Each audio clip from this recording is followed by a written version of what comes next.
عبداللہ بن کعب بن مالک کو ان کے باپ کعب بن مالک رضی اللہ تعالی عنہ نے خبر دی کہ انہوں نے عبداللہ بن حضرت رضی اللہ تعالی عنہ سے اپنے ایک قرض کے سلسلے میں رسول اللہ صلی اللہ علیہ وسلم کے دور میں مسجد نبوی کے اندر تقاضا کیا۔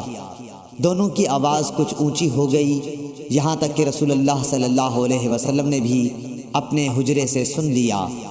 آپ اٹھے اور حجرے پر پڑے ہوئے پردے کو ہٹایا۔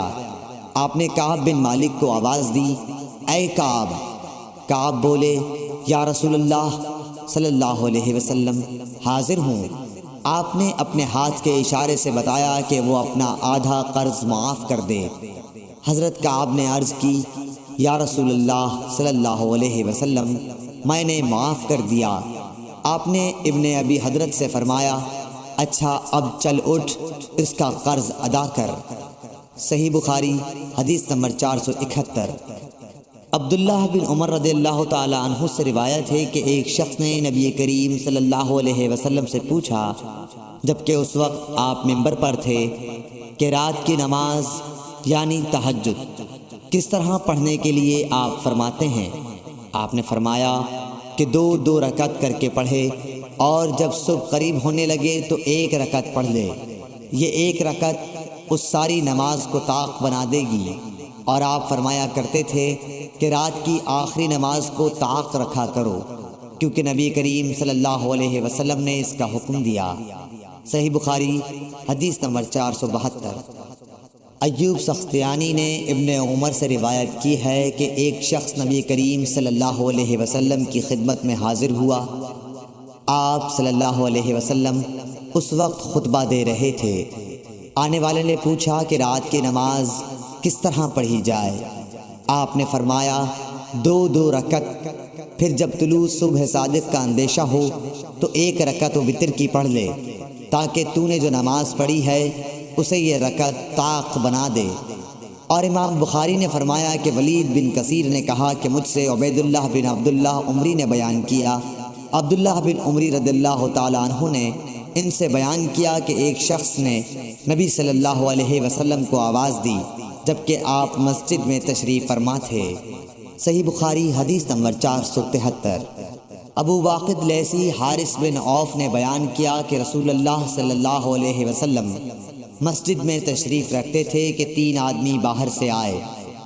2 تو رسول اللہ صلی اللہ علیہ وسلم کی مجلس میں حاضری کی غرض سے آگے بڑھے، لیکن تیسرا چلا گیا۔ ان 2 میں سے ایک نے درمیان میں خالی جگہ دیکھی اور وہاں بیٹھ گیا، دوسرا شخص پیچھے بیٹھ گیا، اور تیسرا تو واپس ہی جا رہا تھا۔ جب رسول اللہ صلی اللہ علیہ وسلم واعظ سے فارغ ہوئے تو آپ نے فرمایا، کیا میں تمہیں ان تینوں کے متعلق ایک بات نہ بتاؤں؟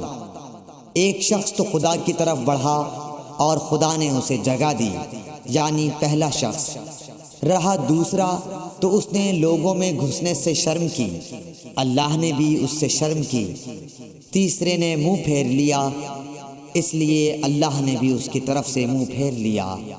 صحیح بخاری حدیث نمبر 474۔ عباد بن تمیم نے اپنے چچا عبداللہ بن زید بن عاصم مازنی رضی اللہ تعالی عنہ سے روایت کیا ہے کہ انہوں نے رسول اللہ صلی اللہ علیہ وسلم کو چت لیٹے ہوئے دیکھا۔ آپ اپنا ایک پاؤں دوسرے پر رکھے ہوئے تھے۔ ابن شہاب ظاہری سے مروی ہے، وہ سعید بن مسیب سے روایت کرتے ہیں کہ عمر اور عثمان رضی اللہ تعالی عنہ بھی اسی طرح لیٹتے تھے۔ صحیح بخاری حدیث نمبر 475۔ عروہ بن زبیر نے خبر دی کہ نبی صلی اللہ علیہ وسلم کی زوجہ مطہرہ ام المومنین حضرت عائشہ رضی اللہ تعالی عنہا نے بتلایا کہ میں نے جب سے ہوش سنبھالا تو اپنے ماں باپ کو مسلمان ہی پایا، اور ہم پر کوئی دن ایسا نہیں گزرا جس میں رسول اللہ صلی اللہ علیہ وسلم صبح و شام دن کے دونوں وقت ہمارے گھر تشریف نہ لائے ہوں۔ پھر ابو بکر رضی اللہ تعالی عنہ کی سمجھ میں ایک ترکیب آئی تو انہوں نے گھر کے سامنے ایک مسجد بنا لی، وہ اس میں نماز پڑھتے اور قرآن مجید کی تلاوت کرتے۔ مشرکین کی عورتیں اور ان کے بچے وہاں تعجب سے سنتے اور کھڑے ہو جاتے اور آپ کی طرف دیکھتے رہتے۔ حضرت ابو بکر رضی اللہ تعالی عنہ بڑے رونے والے آدمی تھے۔ جب قرآن کریم پڑھتے تو آنسوؤں پر قابو نہ رہتا۔ قریش کے مشرک سردار اس صورتحال سے گھبرا گئے۔ صحیح بخاری حدیث نمبر 476۔ حضرت ابو ہریرہ رضی اللہ تعالی عنہ سے روایت ہے، رسول اللہ صلی اللہ علیہ وسلم نے فرمایا، جماعت کے ساتھ نماز پڑھنے میں گھر کے اندر یا بازار، دکان وغیرہ میں نماز پڑھنے سے 25 گنا ثواب زیادہ ملتا ہے، کیونکہ جب کوئی شخص تم میں سے وضو کرے اور اس کے آداب کا لحاظ رکھے، پھر مسجد میں صرف نماز کی غرض سے آئے تو اس کے ہر قدم پر اللہ تعالیٰ ایک درجہ اس کا بلند کرتا ہے اور ایک گناہ اس سے معاف کرتا ہے۔ اس طرح وہ مسجد کے اندر آئے گا، مسجد میں آنے کے بعد جب تک نماز کے انتظار میں رہے گا اسے نماز ہی کی حالت میں شمار کیا جائے گا، اور جب تک اس جگہ بیٹھا رہے جہاں اس نے نماز پڑھی ہے تو فرشتے اس کے لیے رحمت خداوندی کی دعائیں کرتے ہیں کہ اے اللہ اس کو بخش دے، اے اللہ اس پر رحم کر، جب تک کہ ریح خارج کر کے وہ فرشتوں کو تکلیف نہ دے۔